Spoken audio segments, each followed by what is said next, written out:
Bonjour et bienvenue sur le site apprentissagevirtuel.com.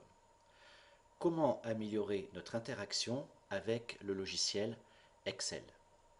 C'est l'objet de la leçon d'aujourd'hui où nous allons découvrir la notion de boîte de dialogue intégrée. Commençons par nous intéresser à la boîte de dialogue gérant l'ouverture des fichiers. Dans cette feuille de calcul, nous possédons un bouton « Ouvrir un fichier ». Lorsque nous cliquons sur ce bouton, nous voyons apparaître la boîte traditionnelle d'ouverture des fichiers dans les applications Microsoft Office. Toutefois, si nous prêtons un peu attention à cette boîte de dialogue, nous allons constater que le titre, situé en haut dans la barre de titre, a été modifié. Nous pouvons également constater que dans le type de fichier, nous avons choisi le libellé des types à afficher par défaut. Cliquons sur le bouton « Annuler ». Un message box nous dit que nous avons sélectionné « Aucun fichier ».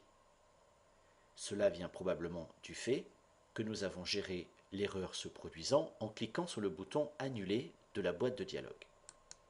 Reprenons notre bouton « Ouvrir un fichier » et cette fois, sélectionnons un fichier Excel dans la liste.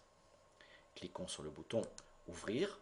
Nous voyons bien apparaître à l'écran le fichier que nous avons sélectionné. Fermons ce fichier et essayons de comprendre le mécanisme de programmation de cette boîte de dialogue. Nous allons, grâce à l'onglet Développeur et au bouton Visuel basique, accéder à notre procédure boîte dialogue intégrée. La première instruction, dim ouverture $, est la déclaration d'une variable ouverture de type string.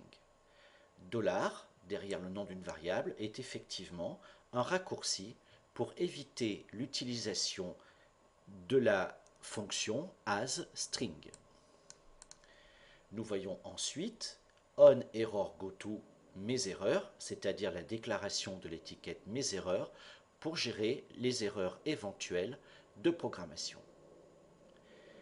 Nous voyons qu'à notre variable ouverture est appliquée la méthode getOpenFileName de l'objet application. Effectivement, la boîte de dialogue ouvrir est gérée par cette méthode getOpenFileName. Nous avons ici précisé trois paramètres à la méthode. FileFilter, qui va nous permettre de décrire correctement ce que nous voulons faire apparaître dans la partie type de fichier de la boîte. Le paramètre title, qui nous permet de choisir le titre que nous allons afficher en haut de cette boîte. Et ici, le paramètre multiselect nous interdit l'ouverture de plusieurs fichiers par sélection multiple. Pour afficher la boîte de dialogue, il suffit d'utiliser la méthode open de l'objet workbooks, c'est-à-dire de votre classeur actif. L'ouverture s'exécutera en récupérant le nom du fichier à l'intérieur de la variable ouverture. Si nous cliquons sur le bouton Annuler, alors le système retourne une erreur. Mais il retourne également une erreur interne lorsque nous cliquons sur le bouton Ouvrir. Si nous savons que le numéro interne de l'erreur retournée lorsque nous cliquons sur le bouton Ouvrir est 0, nous pouvons alors faire un test. Si l'error number est différent de 0, alors nous affichons un message d'erreur. C'est l'hypothèse où nous avons cliqué sur Annuler. Autrement, nous sortons tout naturellement de notre procédure.